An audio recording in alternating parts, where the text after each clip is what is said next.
Amen. Vous savez, beaucoup de chrétiens à travers le monde entier se posent beaucoup de questions.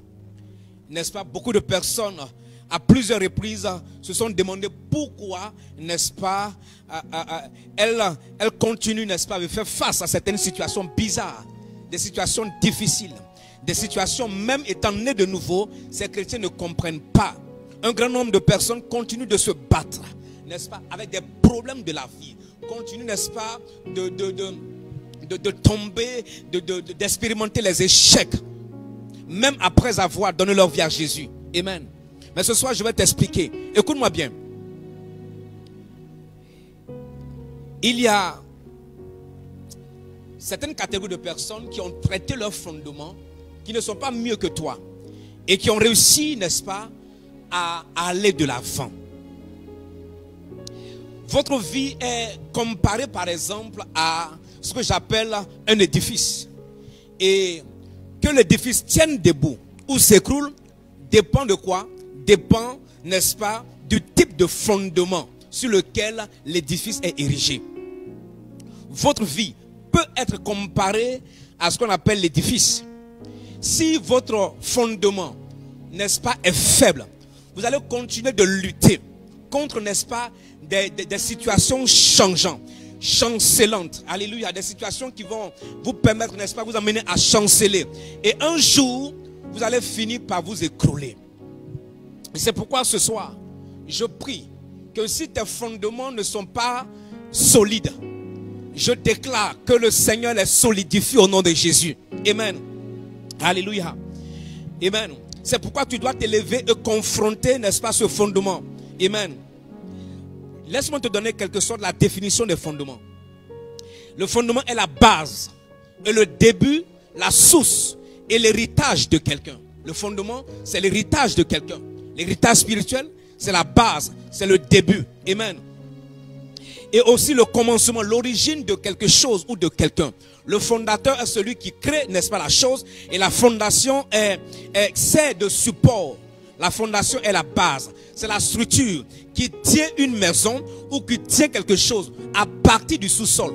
Donc la fondation, c'est la structure de ta vie. Et lorsque je parle de la fondation ou les fondements spirituels sont, n'est-ce pas, c'est ce que j'appelle la structure, la base, n'est-ce pas, de ta vie.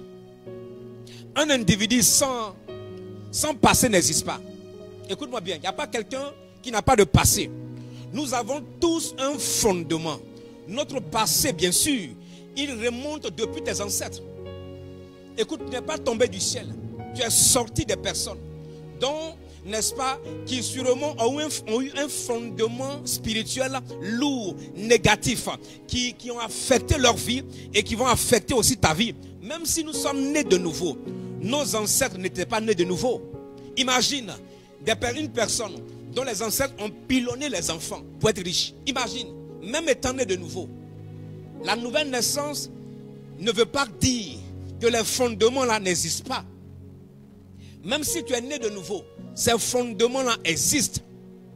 Si tes grands-parents, tes ancêtres ont été impliqués, par exemple, dans les rituels de meurtre, de sacrifices humains, de nouveau-nés, des jumeaux, je ne sais, ces choses constituent le fondement du problème.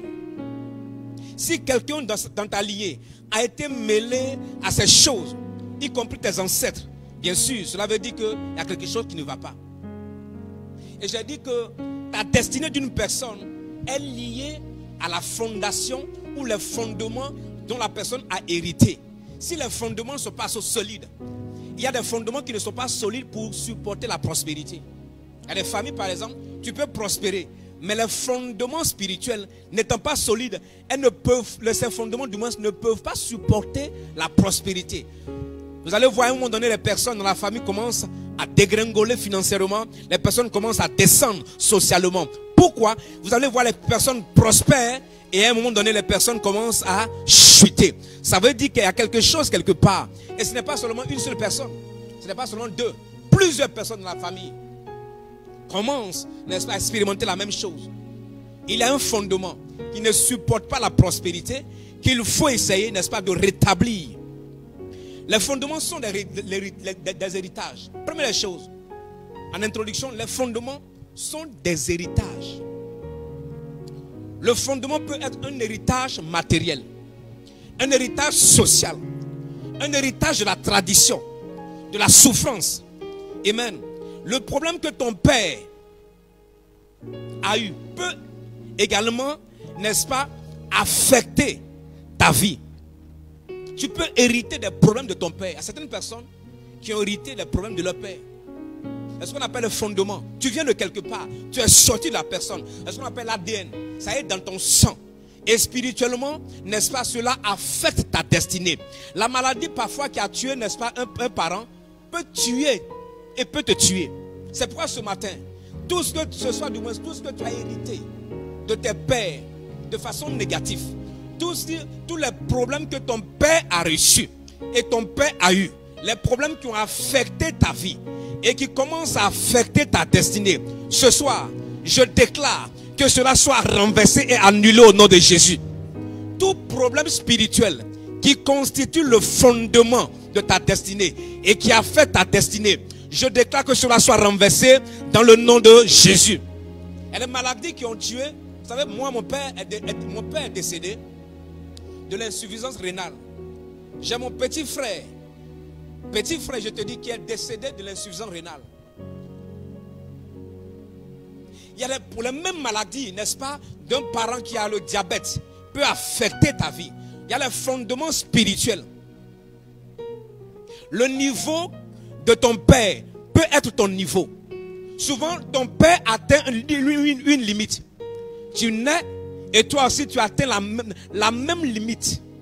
Ce soir, toute limitation, tout fondement qui limite ta destinée, qui a limité tes parents, je prie par le nom de Jésus et par la puissance du Saint-Esprit que ces fondements soient brisés au nom de Jésus. Tu n'hériteras pas du même problème que tes pères. Tu n'auras pas la même limitation que tes pères. Je renverse ce soir au nom de Jésus. Dis-moi Amen. Alléluia. Vous savez, parfois, ce que nos pères, le niveau de nos pères, nous arrivons et nous avons le même niveau. Parfois même dans le travail, c'est la même chose. Le caractère, parfois vous allez voir que le caractère du père, l'enfant prend le même caractère. Le père a été ivrogne, l'enfant devient ivrogne. Le père est voleur, l'enfant devient voleur. Le père, n'est-ce pas, a eu des situations difficiles. L'enfant vient et la même chose. Le caractère de tes pères peuvent être ton caractère. De la même manière que physiquement, écoute-moi bien, de la même manière que physiquement, nous héritons, n'est-ce pas, nous ressemblons à nos parents. Spirituellement aussi, nous ressemblons à nos parents. Il y a ce qu'on appelle la ressemblance spirituelle de ton père. Physiquement, tout homme ressemble à ses parents. Tu dois ressembler à ta mère ou à ton père. Et donc cette ressemblance physique-là est réelle au plan spirituel. Au plan spirituel, nous ressemblons à nos parents. Les esprits qui ont possédé tes parents peuvent aussi te posséder. Les esprits qui ont combattu tes parents peuvent aussi te combattre. Vous allez voir dans certaines familles, par exemple, la femme peut faire juste un enfant. Les femmes font des enfants sans mariage. Et ce n'est pas une femme, ce n'est pas deux, il y en a plusieurs. Ça veut dire qu'il y a un fondement spirituel qui a affecté la vie, n'est-ce pas, de cette famille. Et il faut briser. Alléluia. Je déclare que toute ressemblance spirituelle dans ton ADN, dans ta vie spirituelle, qui a affecté négativement ta mère et ton père, ce soir, que cette ressemblance soit renversée au nom de Jésus. C'est pourquoi le Seigneur, la Bible déclare lisons Exode chapitre 20. Nous allons lire les textes bibliques. Exode chapitre 20, versets 3 à 5. Il dit, tu n'auras pas d'autre Dieu devant ma face. Tu ne te feras point d'image taillée, ni de représentation quelconque des choses qui sont en haut, dans les cieux, qui sont en bas sur la terre, et qui sont dans les eaux plus bas que la terre. Or, nos parents ont fait des représentations. Ils ont des serpents, ils ont adoré des eaux, ils ont adoré des animaux, ainsi de suite. Verset 5, il dit, tu ne te prosterneras point devant elles, et tu ne les serviras point, car moi, l'Éternel, ton Dieu, je suis le Dieu jaloux, qui punit l'iniquité des pères sur les enfants, jusqu'à la 3e et à la 4e génération. Ça fait 400 ans. Ça veut dire que depuis, il faut compter la génération de ton arrière-arrière-grand-père. Et jusqu'à toi, la malédiction là et le fondement spirituel là existent. Quand tu nais sur ce fondement. Et ce fondement, même étant né de nouveau.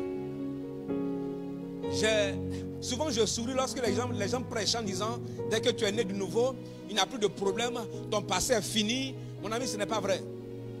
Les gens qui te disent, eux-mêmes, ils ont des luttes, ils ont des difficultés. Ils n'ont pas toujours la victoire. Tout à l'heure, je vais te donner les exemples bibliques de ce qui s'est passé avec les parents et qui a affecté également les enfants, même avec leur marche avec Dieu.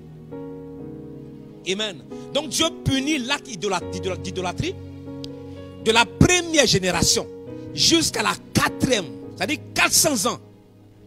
Ésaïe 65, verset 6 à 7 nous dit quelque chose de très intéressant. Ésaïe 65, verset 6 à 7, il dit, voici ce que j'ai résolu par devers moi, loin de me taire. Je leur ferai porter la peine, oui, je leur ferai porter la peine de vos crimes, dit l'Éternel, et des crimes de vos pères. Dieu dit, il va faire porter aux enfants le crime de leur père. Et quel crime? Il dit qu'ils ont brûlé l'encens sur les montagnes. Il dit qu'ils ont fait des sacrifices. Il dit, et qui m'ont outragé sur les collines. Je leur mesurerai le salaire de leur action passée. Amen. De leur action passée. Il dit, je vais, n'est-ce pas, faire payer le crime de leur père. Donc, étant né de nouveau, je connais, on m'a rapporté l'histoire, n'est-ce pas, un témoignage d'une sœur qui est née de nouveau. Et cette sœur-là, elle était née de nouveau et rien n'allait dans sa vie. Elle est née de nouveau, elle prie, elle jeûne, mais elle est bloquée parce qu'elle avait des diplômes, mais elle n'avait pas de travail. Et puis l'église avait organisé un temps de jeûne et prière et de délivrance. Et elle est partie jeûner et prier. Chaque année, prier, ce jour-là, elle a jeûné, elle a prié. Et puis le Seigneur montre, n'est-ce pas, à cette jeune dame-là, que son arrière-grand-père a tué un missionnaire à l'époque où les missionnaires arrivaient en Afrique. Il a tué un missionnaire.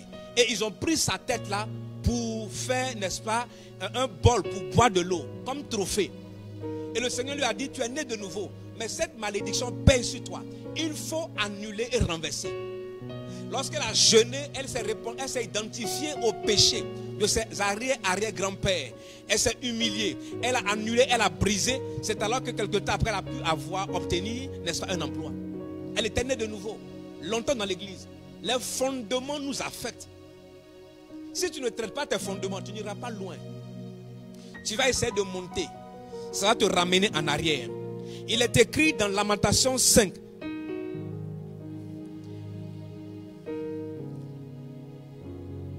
Il dit, nos pères, verset 7, il dit quoi? Nos pères ont péché et ne sont plus. Il dit, nos parents, là, ils ont péché, mais ils ne sont plus. Et c'est nous qui portons la peine de leur iniquité. Il dit, ils ont péché, ils ne sont plus. On va s'arrêter là. Tu peux lire de Lamentation 5, verset 7a au verset 16. Il dit, nos pères. Maintenant, ce qui est intéressant, ce qui est terrible, c'est quoi? Il dit quoi? Il dit, des esclaves dominent sur nous. À cause de quoi? À cause de quoi?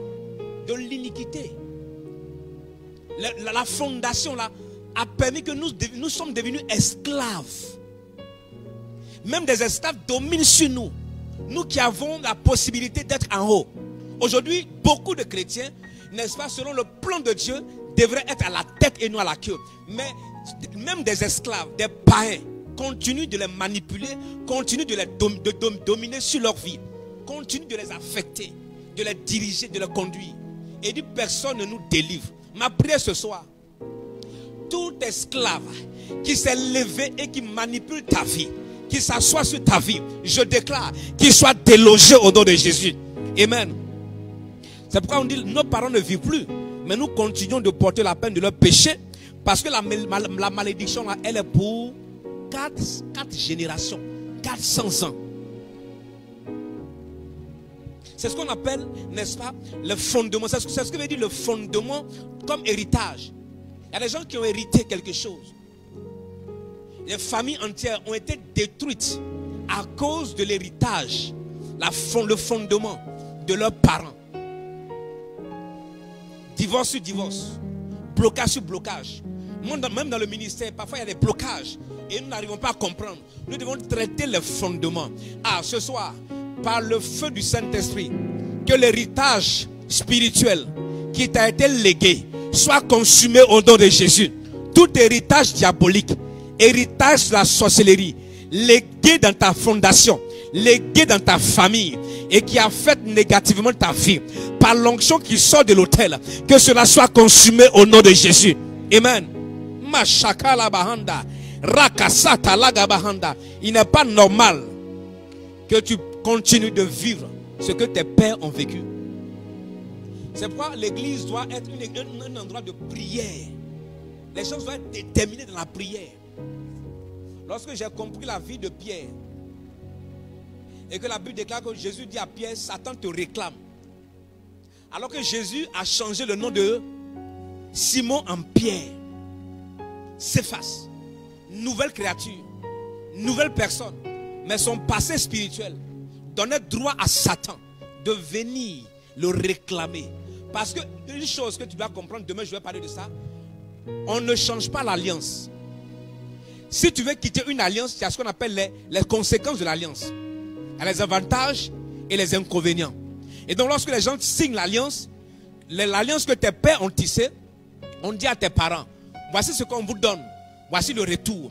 Mais si cette génération ou cette famille enfreint aux règles et à l'alliance, aux clauses de l'alliance, vous serez frappés de telle manière. Or, souvent, beaucoup d'entre nous, nous ignorons. Nous n'étions pas là lorsque l'alliance a été tissée. Et donc lorsque tu quittes, l'alliance te combat, même étant chrétien, jusqu'à ce que tu romps cette alliance par le sang de Jésus. Regardons ce que la Bible dit, les fondements du juste. La Bible parle des fondements du juste. En réalité, le juste là doit avoir de bons fondements. Les fondements en principe travaillent selon le principe de l'alliance. Et peut être, n'est-ce pas, tu peux être juste et avoir de mauvais fondements. Beaucoup de chrétiens sont de bons chrétiens, ils jeûnent. Ils aiment le Seigneur, ils louent Dieu, ils chantent, ils jeûnent, ils prient dans leurs dîmes, leurs offrandes.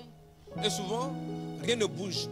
Et la Bible nous parle du fondement de juste. Regardons dans le livre de Psaume 3, Psaume 11. Psaume chapitre 11, verset 3. Psaume chapitre 11, verset 3. La Bible dit, quand les fondements sont renversés, le juste, que ferait-il? C'est un juste. Mais la Bible dit, lorsque les fondements là sont renversés, qu'est-ce que lui va faire? Le juste a des fondements qu'il doit rétablir parce que les fondements là sont renversés. Même étant juste, même étant né de nouveau, des personnes ont leurs fondements renversés. Les fondements renversés sont des fondements diaboliques. Quand la Bible parle de fondements renversés, c'est-à-dire que chacun d'entre nous, nous sommes nés avec un plan divin. Et à notre naissance, comme ce matin j'ai dit, souvent lorsque nous sommes nés, les gens prennent notre nombril. Et les gens parlent dessus, on enterre quelque part. On fait des incantations sur la personne. Souvent grandissant, ton parcours, tes parents vont avec ton nom quelque part. Les gens libèrent des paroles sur ta vie. Toutes ces choses-là renversent tes fondements que Dieu a établis avant que tu ne viennes sur terre. Quelque temps après, tu aimes le Seigneur, tu es né de nouveau. Mais la Bible nous dit, n'est-ce pas, quand les fondements sont renversés, le juste, que fera-t-il? Beaucoup de personnes sont sanctifiées, remplies du Saint-Esprit. Mais leur fondement a un souci. Vous devez prier aujourd'hui que tous les problèmes enracinés dans des fondements pollués soient résolus au nom de Jésus. Ce soir, que tes fondements qui sont renversés soient rétablis au nom de Jésus. Lève ta main, dis Seigneur, rétablis mes fondements renversés par le sang de Jésus. Que mes fondements pollués soient résolus au nom de Jésus. Je déracine tout problème satanique lié à mes fondements renversés au nom de Jésus. Aujourd'hui c'est l'introduction. Demain je vais te parler, n'est-ce pas, de ce qui constitue les fondements qui renversent, les fondements qui affectent nos vies. Ésaïe 51 verset 1 nous interpelle à regarder nos fondements. Ésaïe 51 verset 1. Il dit, écoutez, vous qui poursuivez quoi? La justice. Il n'a pas dit les méchants. Quand Dieu parle de la justice, il parle de ceux, n'est-ce pas, qui l'honorent, qui le craignent, qui marchent selon ses principes. Il dit, vous qui poursuivez la justice, qui cherchez l'Éternel. Il dit quoi? Il dit, portez les regards sur le rocher d'où vous avez été taillé. Il dit, sur le rocher d'où vous avez été taillé, sur le creux de la force d'où vous avez été tiré. Ça veut dire quoi? Ça veut dire que dans ce passage-là, Dieu est en train de nous dire, à retourner à vos fondements. Là où vous avez été bâti, vous avez été taillé, vous avez été conçu. Allez là-bas et examinez. Il y a quelque chose qui ne va pas. Pour que tu sois efficace sur cette terre, tu as besoin d'avoir de fondements solides. De fondements solides. Les fondements là peuvent te permettre d'aller plus loin dans la vie. Ou les fondements peuvent te permettre également de venir et de t'enfoncer. Je prends un exemple. Par exemple, on bâtit un pont. Ceux qui bâtissent le pont là disent que ce pont là ne peut être traversé que par les voitures, les petites voitures, les voitures perso, pas des gros camions. Ceux qui ont bâti la maison là, et le pont du moins, quelque temps après ne vivent plus. Si de nouvelles personnes arrivent, n'est-ce pas, sont nées, qui n'ont pas été à l'origine, n'est-ce pas, de la construction de ce pont, qui est juste a été fait pour de petites voitures. Si les gens commencent à traverser ce pont-là, à utiliser ce pont avec de gros camions, ce pont-là va faire quoi? Va s'écrouler. Parce que le fondement-là est fait pour supporter juste de petites voitures. Laisse-moi te donner une révélation dans ce sens-là. Si ce que tes parents ont bâti comme fondement n'est pas capable de porter le mariage, les gens vont commencer à voir le mariage. Les mariages s'écroulent parce que le fondement-là ne supporte pas les mariages. Les fondements ont été renversés. Il y a quelque chose qui a affecté. Donc les mariages se détruisent. Souvent, mais il n'y a pas de mariage. Lorsque les fondements qui ont été bâtis, n'est-ce pas, ont été affectés, pollués. Quand une fondation est touchée, la structure ne peut pas tenir longtemps. Et donc la personne peut commencer à monter en termes de prospérité. Et les gens commencent à être, n'est-ce pas, les personnes commencent à, n'est-ce pas, à redescendre dans leur vie financière, dans leur vie sociale, dans leur vie maritale, en termes de santé. Les difficultés commencent. On a vu des gens qui ont prospéré un temps, et puis, à un moment donné, on se rend compte que rien ne bouge, malgré leurs efforts. Rien ne bouge. Et le Seigneur dit quoi? Il dit, portez les regards sur le rocher d'où vous avez été taillé, sur la force d'où vous avez été tiré. Il faut porter les regards. Chacun doit retourner, n'est-ce pas, à ses fondements. Traiter les fondements de manière spéciale, afin d'être efficace, aussi pour accomplir ta destinée prophétique. C'est pourquoi Jésus a dit que c'est comme un homme. En Luc chapitre 6, il dit, il est semblable à un homme qui a bâti une maison, a creusé bien avant et a posé le fondement sur le roc. Une inondation est venue et le torrent s'est jeté contre cette maison sans pouvoir l'ébranler parce qu'elle était bien bâtie. Remarquez ceci, que la pluie là sont les situations qu'on appelle les problèmes. Mais lorsque la maison est bien bâtie, la maison supporte les problèmes. Lorsque la maison n'est pas, la fondation de la maison n'est pas bâtie sur le roc, la maison ne peut pas supporter, n'est-ce pas, les problèmes. Lorsque vous lisez Matthieu chapitre 7, verset 24 à 27, Jésus dit la même chose. Il dit, une personne a bâti sa maison sur le sable, l'autre a bâti sa maison sur le roc. Il y a eu la pluie, il y a eu les tempêtes, il y a eu le vent, mais la maison a tenu. La maison qui était bâtie sur le roc a tenu. La maison qui était bâtie, n'est-ce pas, sur le sable s'est écroulée. C'est les mêmes défis, les mêmes difficultés, les mêmes tempêtes sur la même maison, mais la fondation a déterminé. Si ta fondation n'est pas solide, ta vie ne peut pas aller de l'avant. Tu dois assainir. Si tu veux aller plus loin, tu veux réussir, tu veux faire des exploits. Demain, je vais parler de la fondation qui ne supporte pas les conversions. Vous savez pourquoi les personnes rechutent ou abandonnent le Seigneur? Si par exemple, ton arrière-grand-père est un grand féticheur, est un idolâtre, un marabout, si les enfants naissent de nouveau, l'idolâtrie n'est pas une bonne fondation pour supporter le salut. Le salut est tellement lourd. Donc la personne aime le Seigneur, la personne est née de nouveau. Quelque temps après, les enfants, toutes les personnes qui ont abandonné la main du Seigneur recherchent leur fondement. Tu vas trouver qu'ils ont des arrière-grands-parents qui étaient des idolâtres, des féticheurs, des grands marabouts. Et ce fondement-là ne peut pas supporter le salut. Parce que le salut est un autre principe. Un fondement trop lourd. Et dès que la personne naît de nouveau, la personne doit s'attaquer à ses autels d'idolâtrie. Les renverser. Tout à l'heure, je vais te parler de Gédéon. Même avec le Seigneur, Gédéon est retourné, n'est-ce pas, bâtir l'idolâtrie, bâtir des idoles. Alors que Dieu lui a dit, renverse. Ma prière ce soir, que ta fondation et ton fondement soient bâtis sur Jésus au nom de Jésus. Alléluia. Sois bâti sur le nom de Jésus. Les répercussions d'un mauvais fondement. Si tu as un mauvais fondement, c'est ce qui arrive. Le mauvais fondement vous maintient dans la pauvreté et l'échec. Vous faites les efforts, mais c'est la pauvreté et c'est l'échec. Donc il y a les répercussions d'un mauvais fondement. La pauvreté, l'échec sont un signe que tes fondements-là ne sont pas assainis. Deuxième répercussion, le mauvais fondement, n'est-ce pas, donne la force et renforce tes ennemis. Quand tes fondements sont mauvais là, le diable est renforcé. Les démons sont renforcés. Donc ils peuvent t'attaquer et te détruire. Ils peuvent t'attaquer et t'atteindre. Cela renforce, n'est-ce pas, tes ennemis. L'ennemi c'est le diable, c'est les démons, c'est les sorciers, c'est les mystiques. Lorsque les mystiques, n'est-ce pas, regardent tes fondements et que tes fondements ne sont pas solides, ça renforce les forces de t'atteindre facilement, te détruire. Troisième répercussion, le mauvais fondement établit ce qu'on appelle la stagnation du progrès et établit le retard. C'est-à-dire des gens qui sont en retard. La stagnation totale. Malgré leurs efforts.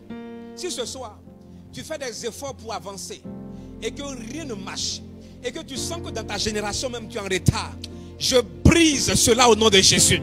Je brise cela au nom de Jésus. Dis-moi amen. La shakala baba.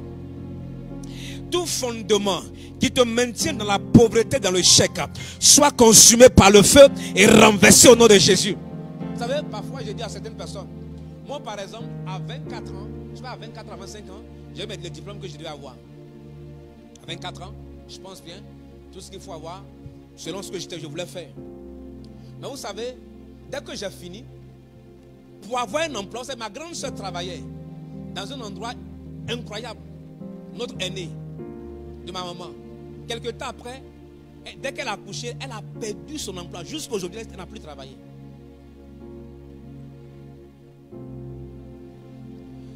J'ai des cousins, des personnes attachées à mon père, les enfants, les neveux de mon père. C'était pareil. Quand les gens travaillent, les gens mouraient avant le temps. Tous les neveux de mon père sont morts avant leur temps. Il reste juste un seul. Et après, dès que j'ai fini mes études, pour avoir un emploi, même le stage, aïe, aïe, aïe, aïe, il faut jeûner, il faut prier. Ah, on te promet un travail. On dit dès que tu as ton diplôme là, voici l'emploi qui est là. Donc finis juste l'école. Donne-nous avant la fin de mon cycle. Les gens ont récupéré mon dossier. Ils ont pris mon CV. On dit juste dès que tu finis là, le travail t'attend. Dès que j'ai fini là, pour avoir le travail, difficulté. Les gens sont partis. Je suis resté plus d'une année sans même avoir le stage. Il a fallu qu'une nuit, un dimanche soir, après le culte, je suis rentré à la maison. J'ai prié de minuit jusqu'à 5 heures du matin. Vous savez, il y a certaines choses, lorsque tes fondements sont renversés, même étant chrétien, né de nouveau, je parlais en langue, je chassais les démons. Je chasse des démons, je vais faire croissance d'évangélisation, des guérisons incroyables. Malgré ça, pour obtenir même un stage, ce que les gens, les païens ont ça facilement. Toi, tu luttes. J'ai prié de minuit jusqu'à 5h, 5h30 par là. Je me suis endormi. Ce jour-là, j'ai tellement prié que le lendemain vers 6h30, 7h, mon téléphone sonne et ça me réveille. Je prends mon téléphone et on me dit c'est Logan Aristide. J'ai dit oui. Il dit on a besoin de vous au ministère du commerce, n'est-ce pas, si vous pouvez être là avant 10h. Le directeur veut vous voir. Je me suis dit mais depuis là, où était ce stage là? Et puis je suis en train de trimer, je suis en train de lutter. Après une prière intense pour attaquer les fondements, tu as libéré les portes. Tu as ouvert les portes. Le stage a été libéré. Jusqu'à 3 mois, 9 mois, et au moment donné, on voulait. Je dis non, je ne veux pas. Parce que la fonction publique, c'est quelque chose qui m'énerve d'ailleurs même. On était presque à l'avant-dernier étage. Après nous, il y a le ministre. Et tout ce qui était les statistiques de la Côte d'Ivoire, du commerce extérieur et intérieur, on gérait ces choses. On faisait des propositions au directeur qui ramenait au ministre du commerce, qui ramenait également au conseil des ministres. À un moment donné, on a décidé de partir parce que être fonctionnaire là, il n'y a pas cher. C'est qu'il faut être fonctionnaire, amen. Mais moi ça ne me convient pas, alléluia. Moi mon statut là, c'est qu'il est dans ma tête là, être fonctionnaire ne me convenait pas, alléluia. Parce que bon, peut-être que les choses ont changé, maintenant c'est différent, c'est différent. À ce temps là, quand moi, j'ai fait mon stage, parce que je voyais les fonctionnaires, leur habillement. Moi quand je viens de voir quelque part, je vois comment les gens sont habillés. Leur habillement, leurs chaussures, et les chaussures Fitisac là, tu vois non. Quand je regardais tout ça là, je dis des choses comme ça, je ne vais pas venir perdre ma vie ici, finir ma vie avec les tissus lourds là. Je ne suis pas dedans. J'ai dit aux gens que moi je m'en vais. Je suis allé travailler à l'assurance, travailler avec un autre gars, un Canadien, et puis bon, je pense que Dieu m'a appelé à le servir. Amen. Donc les fondements là ont une répercussion de ce qu'on appelle, n'est-ce pas, la stagnation et le progrès. Ce soir, je proclame le progrès sur ta vie. Alléluia. Je proclame le progrès. Toute stagnation a ton progrès. Tout ce qui est retard soit annulé au nom de Jésus. Vous savez, les répercussions également, n'est-ce pas, d'un mauvais fondement fertilisent les problèmes et les augmentent. Il y a des gens qui ont toujours problème. Ah, mon frère, ah. Je connais des gens qui ont toujours, quand tu vois leur visage, problème que les gens ont, même étant nés de nouveau. Tu dis, mais toi-même tu as pitié des gens. Tu dis, mais ça, qu'est-ce qui se passe? Souvent tu pries, j'ai prié pour une femme jusqu'à moi-même, j'ai dit, mais son affaire là, ça vient d'où?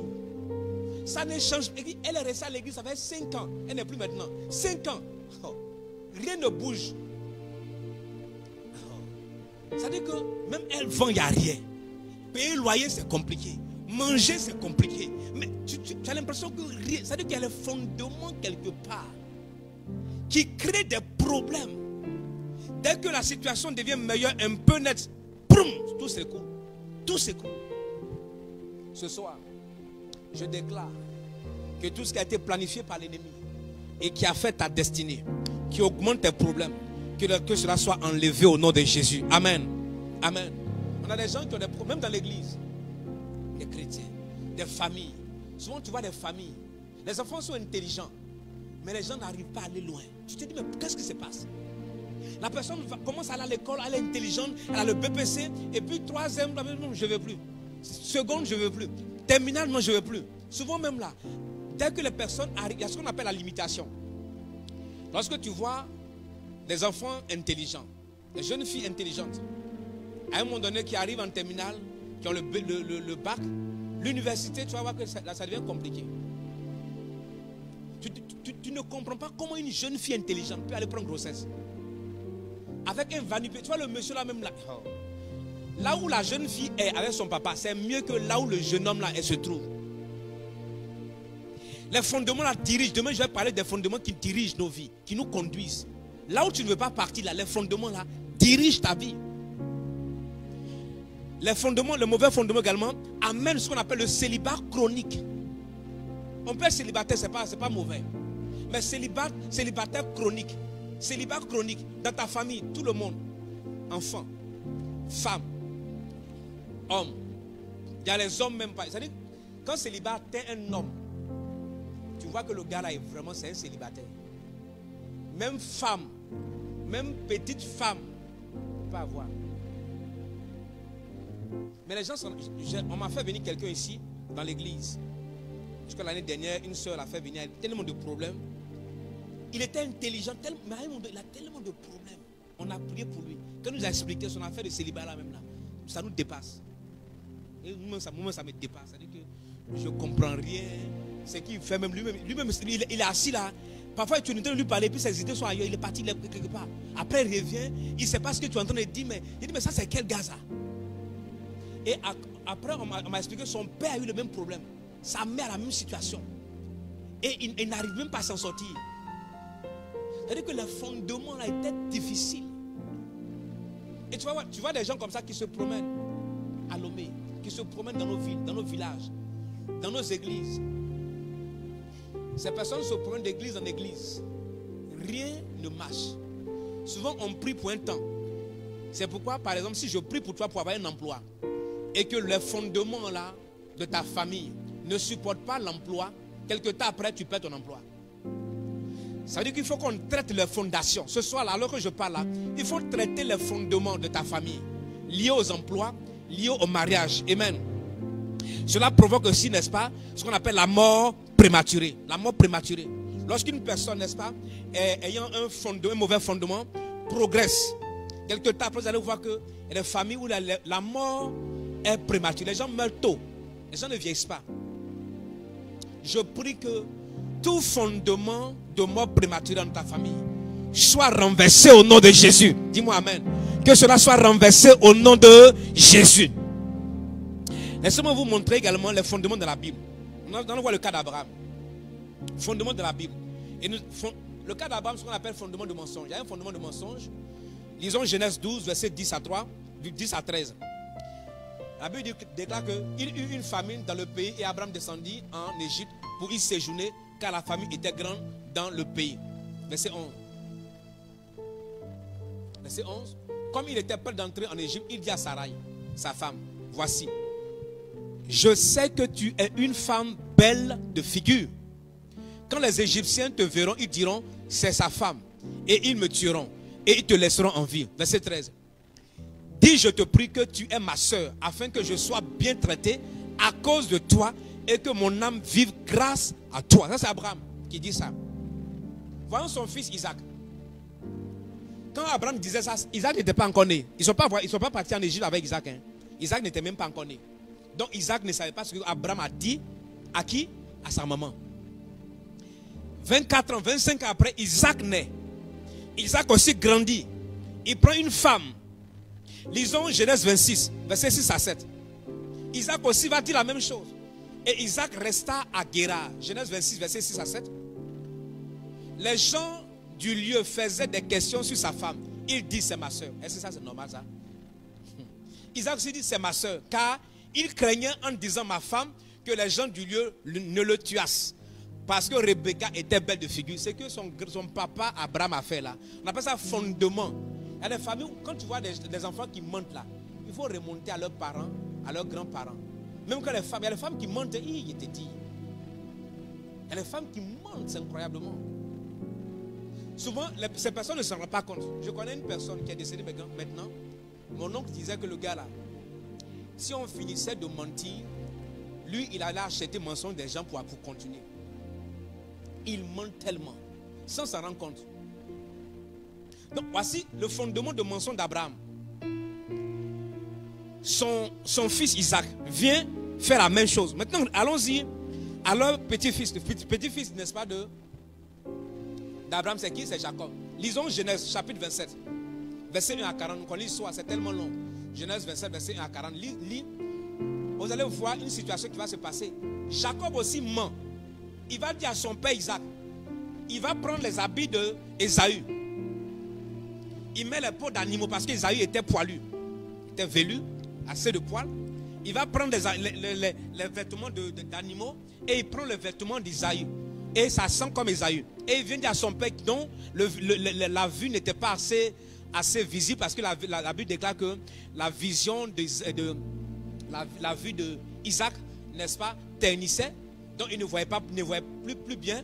Il dit à Isaïe, va me chercher, n'est-ce pas, un gibier pour que je mange et que je te bénisse. Isaac vient, son père lui dit, mais il touche, il dit, tu as la peau et l'odeur d'Ésaü. Mais ta voix là, c'est la voix de Jacob. Il dit, non, c'est moi Ésaü. Descendance. le mensonge du moins, Abraham, Isaac, Jacob. Maintenant, regardons les fils de Jacob. Genèse 37, verset 1 à 3. Eux aussi, ce qu'on appelle les fondements. Genèse 37, verset 1 à 3. Maintenant, regardons les fils de Jacob. Jacob a menti. Maintenant, regardons les frères de Jacob. Genèse 37, verset 1 à 3. Jacob demeura dans le pays de Canaan où avait séjourné son père. Verset 2. Voici la postérité de Jacob. Joseph âgé, ainsi de suite, ainsi de suite. Verset 3. Israël aimait Joseph plus que tous ses autres frères parce qu'il l'avait eu dans sa vieillesse et lui fit une tunique de quoi? De plusieurs couleurs.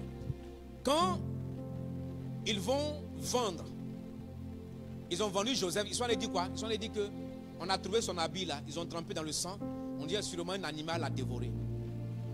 Ils ont menti à Jacob. Regardons les fondements de stérilité de Sarah, la femme d'Abraham. Fondement de stérilité. Sarah, Genèse chapitre 16, verset 1.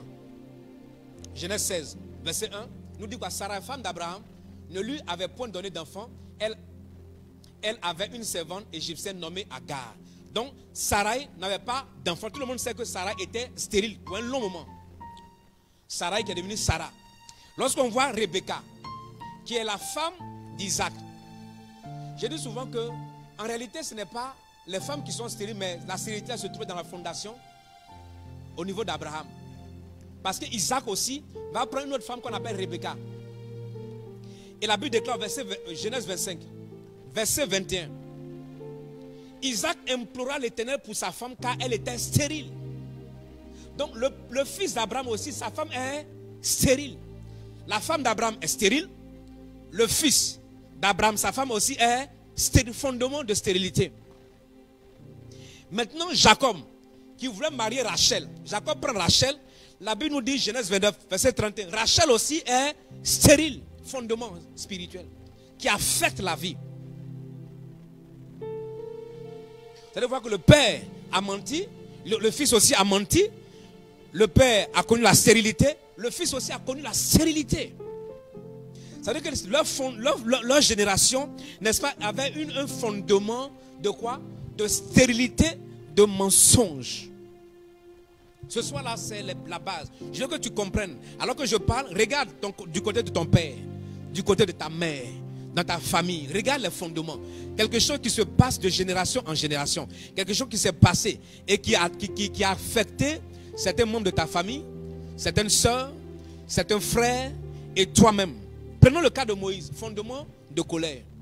Vous allez voir, l'un des arrière-grands-pères de Moïse était une personne très colérique, qui se mettait en colère.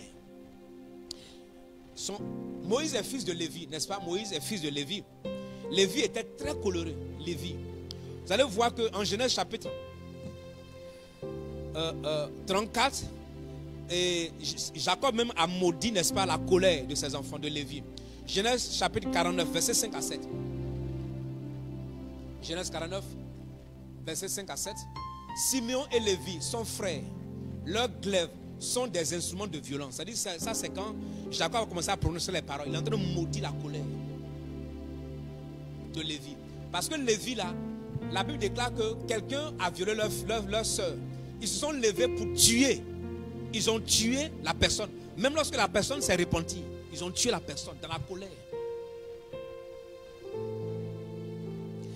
Verset 6, il dit que mon âme n'entre point dans leur conciliabule, que mon esprit ne s'unisse point à leur assemblée. Car dans leur colère, ils ont tué des hommes. Et dans leur méchanceté, ils ont coupé des jarrets de taureaux. Ça, c'est le grand-père de Moïse. La Bible déclare que Moïse était fils de Lévi, de la tribu de Lévi. Vous allez voir que Moïse lui-même, Genèse, Exode chapitre 2, verset 1 à 1, Exode chapitre 2, verset 1 à 10. Vous allez voir que Moïse lui-même, dans sa colère, la Bible déclare quoi? Il a tué un Égyptien de sa colère. Genèse 1 à 12, Genèse 2 du moins, verset 1 à 10. Et nous allons voir que Moïse est sorti de cette famille. Maintenant, Exode 2 du moins, verset 1 à 10. Lisons le verset 11 à 12. Lisons Exode 2, 11 à 12. La Bible dit, En ce temps-là, Moïse, devenu grand, se rendit vers ses frères et fut témoin de leurs pénibles travaux. Il vit un Égyptien qui frappait un Hébreu d'entre ses frères. Il regarda de côté d'autre et voyant qu'il n'avait personne, il tua l'Égyptien et le cacha dans le sable. Son grand-père a fait la même chose. Lui aussi vient et fait la même chose. Dans sa colère. Vous allez voir que Moïse avait la colère. Et en Exode chapitre 32, Moïse a brisé les tables. Exode 32, verset 19. La Bible déclare que la colère de Moïse s'enflamma. C'est un homme qui n'est pas patient. Pourquoi? Parce que les fondements de la colère là, depuis son grand-père Lévi. Exode 32, la Bible déclare comme il approchait du camp, il vit le veau et les danses. La colère de Moïse s'enflamma. Il jeta de ses mains les tables et les brisa au pied de la montagne. Dieu lui a donné des choses. Il a brisé ça à cause de sa colère. C'est pourquoi chacun d'entre nous, on va traiter nos comportements. Et les femmes qui ont des comportements terribles. Moi, poupée, je m'enflamme. Moi, de toute manière, je reçois plusieurs personnes. Quand je parle, moi, poupée, là, j'ai la colère, j'insulte mon copain, j'insulte mon fiancé. Il lui a dit, mon ami, il lui a dit, ma fille, ça, on ne peut pas prier pour ça. Moi, là, je ne vais pas prier pour que la colère te quitte. Je ne peux pas faire ça. Il n'y a pas l'onction de prier pour enlever la colère. Tu dois te discipliner et traiter la colère pour que toi-même, là, tu te maîtrises. Parce que l'onction, Moïse, là, il était rempli de feu, rempli d'onction. Mais son affaire de colère, là, il ne s'amuse pas avec ça. Il a brisé ça. Exode 32, verset 19. Il a brisé. Lisons maintenant Nombre, chapitre 20. Il était fâché. Première fois, Dieu dit, parle. Dieu dit, frappe le rocher. L'eau est sortie. Deuxième fois, les gens étaient en colère. Les gens s'enflammaient. Les gens ne pouvaient pas être patients. Ils ont dit, non, donne-nous à boire. Donne-nous à boire. La vie de Moïse était en colère. Dieu dit à Moïse, va faire quelque chose là. Voici ce que Moïse est parti faire. L'Éternel parla à Moïse et dit, Nombre 20, verset 7. À partir du verset 7, verset 8, il dit, prends la verge et convoque l'assemblée, toi et ton frère Aaron. Vous parlerez en leur présence au rocher. Première fois, Dieu lui a dit frappe. Ici, Dieu dit, parle au rocher. Et il donnera des eaux.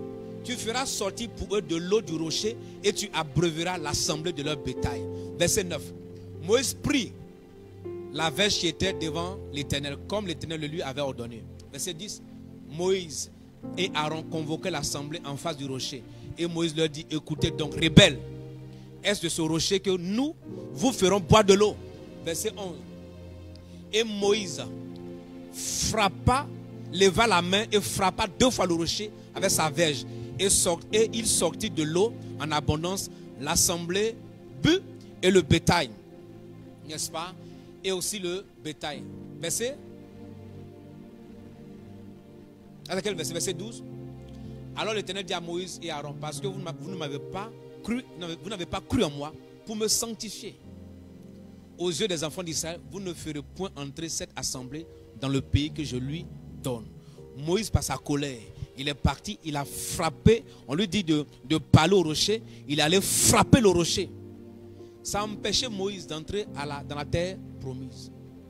Il a hérité cela. Beaucoup d'entre nous, y compris les pasteurs, nous avons hérité beaucoup de choses. Nous devons prier ce soir. Nous devons prier par rapport à ça. Prenons le cas de Gédéon. Nous allons terminer par Gédéon. Nous allons prier. Prenons Gédéon. Fondement de Gédéon. Genèse chapitre 6 et Juge chapitre 6 verset 11 à 26. Ce soir c'est juste les fondements, n'est-ce pas, la base. Je vais poser les bases et demain je vais traiter sur ce qui constitue les fondements. Prenons Gédéon. Juge chapitre 6 verset 11 à 26. Nous allons lire au fur et à mesure et tu vas voir. Puis l'ange de l'Éternel vint l'ange de l'Éternel et il s'assit sur le tébérinthe d'Ophrate qui appartenait à Joas de la famille d'Abiézer. Gédéon son fils bâtit du froment au pressoir pour le mettre à l'abri de mendiants. Verset 12. L'ange de l'Éternel lui apparut et dit, l'Éternel est avec toi, vaillant héros. Gédéon lui dit, ah mon Seigneur, si l'Éternel est avec nous, pourquoi toutes ces choses nous sont-elles arrivées? Et où sont tous ces prodiges que nos pères nous racontent? Quand ils disent, l'Éternel ne nous a-t-il pas fait monter hors d'Égypte? Maintenant, l'Éternel nous abandonne et il nous livre entre les mains de Madian. Verset 14. l'Éternel se tourna vers lui et dit, va avec cette force que tu as et délivre Israël de la main de Madian, n'est-ce pas moi qui t'envoie? Verset 15. Gédéon lui dit à mon Seigneur, à quoi délivrer, avec quoi délivrerai-je Israël? Voici, écoute bien, il dit quoi? Il dit, voici, ma famille est la plus pauvre. Ce matin, très drôle, le Saint-Esprit m'a réveillé pour me dire, va lire encore le cas de Gédéon, Juge chapitre 6. Gédéon est en train de dire, il dit, ma famille est la plus... Le Seigneur m'a dit que Gédéon a un problème. Le fondement de Gédéon, le premier problème, c'est que c'est un fondement de pauvreté. Et Gédéon dit, ma famille est la plus pauvre. En Manassé, dans toute la tribu de Manassé là, ma famille est la plus pauvre. Et deuxième chose, Dieu m'a dit, il a le fondement de petitesse. Le fondement de petitesse, c'est que partout où tu vas là, tu es dernier. Dans ton entreprise, il n'y a pas de promotion. Les gens gravissent les échelons, mais toi, tu es dans la stagnation totale. Il dit, et je suis le plus petit dans la maison de mon père. L'Éternel lui dit, mais je serai avec toi. Ici, Dieu dit, je serai avec toi et tu battras qui? Madian, comme un seul homme. Verset 17. Gédéon lui dit, si j'ai trouvé grâce à tes yeux, donne-moi un signe pour montrer que c'est toi qui me parles. Verset 18. Ne t'éloigne pas d'ici jusqu'à ce que je revienne auprès de toi, que j'apporte une offrande, mon offrande, et que je la dépose devant toi. Et l'Éternel dit, je resterai jusqu'à ce que tu reviennes. Gédéon entra et prépara un chevreau, fit, n'est-ce pas, avec un épha de la farine, des pains sans levain. Il mit la chair dans un panier et le jus dans un pot et les lui apporta sur le tébéren et les présenta. L'ange de Dieu lui dit, prends la chair et les pains sans lever, pose-les sur le rocher et répands le jus, et il en fit ainsi. Verset 21. L'ange de l'Éternel avança à l'extrémité du bâton qu'il avait à la main et toucha la chair et les pains sans lever. Alors il s'éleva du rocher du feu qui consuma la chair et les pains sans levain, et l'ange de l'Éternel disparut à ses yeux. Maintenant, suis-moi, verset 23. Gédéon voyant que c'était l'ange de l'Éternel, dit, malheur à moi, Seigneur, car j'ai vu l'ange en face. Verset 23. Et l'Éternel lui dit, sois sans crainte, ne crains point, tu ne mourras pas. Gédéon maintenant bâtit un autel. Il dit, bâtit un autel à l'Éternel. Et lui donna pour nom l'Éternel ma paix. Ici, Gédéon a bâti un autel. Verset 25. Dans la même nuit, quand Gédéon a fini de bâtir l'autel là, dans la même nuit, Dieu lui dit, ton autel là, ça ne peut pas renverser l'autel qui est dans ta famille. Dans ta famille là, il y a un autel un fondement de pauvreté et de petitesse. Parce que le père de Gédéon là, c'est un sorcier. Le père de Gédéon, c'est un idolâtre. C'est le prêtre de Baal dans toute la ville. Et dans la même nuit, l'Éternel dit à Gédéon, prends le jeune taureau de ton père. Et aussi prends un second taureau de 7 ans qui est la perfection. Il dit, renverse maintenant l'autel de Baal de ton père. Il dit, va renverser l'autel là de ton père. Et abat le pieu. Le pieu sacré, c'est ce qu'on appelle fondement. Le pieu soutient quelque chose. Il dit, abat le pieu qui est dessus. Gédéon a bâti un autel simple. L'ange dit, non, mon ami, lève-toi. Va maintenant renverser l'autel de ton père. Et prends un jeune taureau. Quand la Bible parle d'un jeune taureau, c'est un taureau bien en forme. Et il y a un second taureau de 7 ans. La perfection, pour renverser l'autel de Baal qui est à ton père et abat le pieu sacré qui est dessus. Verset 26. Maintenant Dieu dit, tu bâtiras ensuite et tu disposeras sur le haut de ce rocher un autel à l'Éternel. Tu prendras le second taureau et tu offriras un holocauste avec le bois de l'idole et tu auras abattu. Dieu dit à Gédéon, un problème. Je suis avec toi, c'est vrai, mais si tu ne renverses pas l'autel de ton père, tu ne vas pas aller loin. Tu auras la victoire, mais cette victoire sera courte, de courte durée. Va maintenant renverser l'autel qui est à ton père. Renverse l'autel. Demain, je vais parler de plusieurs autels. Renverse l'autel. Et abat le pieu qui est le fondement. Et maintenant, bâtis un autre autel qui te donne la possibilité d'aller de l'avant et dans la possibilité de réussir. Est-ce que quelqu'un me suit? Donc, Gédéon, son père est un idole. Est un idolâtre du moins, qui est le père ou le prêtre de Vaudou, si on peut ainsi dire, ou le prêtre et le sacrificateur de Baal. C'est lui qui gérait cet esprit satanique. Maintenant, Gédéon a renversé ça. Comme j'ai dit, quand l'autel n'est pas bien renversé, Gédéon renverse ça. La conversion, l'idolâtrie ne supporte pas la conversion. Regarde, lisons Juge chapitre 8. Ce qui a été interdit à Gédéon, ce que Dieu ne voulait pas pour son père, ce que Dieu a dit à Gédéon de faire, de renverser l'autel, Gédéon lui-même là, il revient et puis fait la même chose. Juge 8, à partir du verset 23, Gédéon leur dit, je ne dominerai point sur vous, et mes fils ne domineront point sur vous. C'est l'Éternel qui dominera sur vous. Verset 24. Gédéon leur dit, j'ai une demande à vous faire. Donnez-moi chacun des anneaux que vous avez eus pour butin.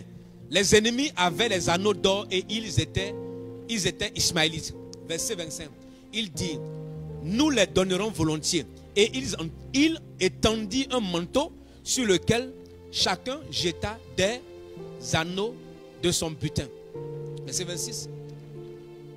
Le poids des anneaux d'or que demanda Gédéon fut de 1700 cycles d'or, sans les croissants, les pendants d'oreilles et les vêtements de pourpre que portait le roi de Madian, et sans les colliers qui étaient au cou de leurs chameaux. Verset 27. Gédéon en fit un éphod et il le plaça dans la ville à Ophra, où il devint l'objet de prostitution de tout Israël. Et il fut un piège pour la maison de Gédéon lui-même. Pour Gédéon et pour sa maison. Dieu lui a dit, renverse l'autel diabolique. Il est né de nouveau, il marche avec Dieu. Et quelque temps après, le fondement l'a rattrapé. Elle a fait la même chose comme son père. Même chose comme son père. Ce soir, je suis en train de mettre les bases. Demain, je vais prêcher et je vais faire des déclarations demain. Voici la situation de Gédéon. Voici les fondements, n'est-ce pas, spirituels qu'il faut assainir.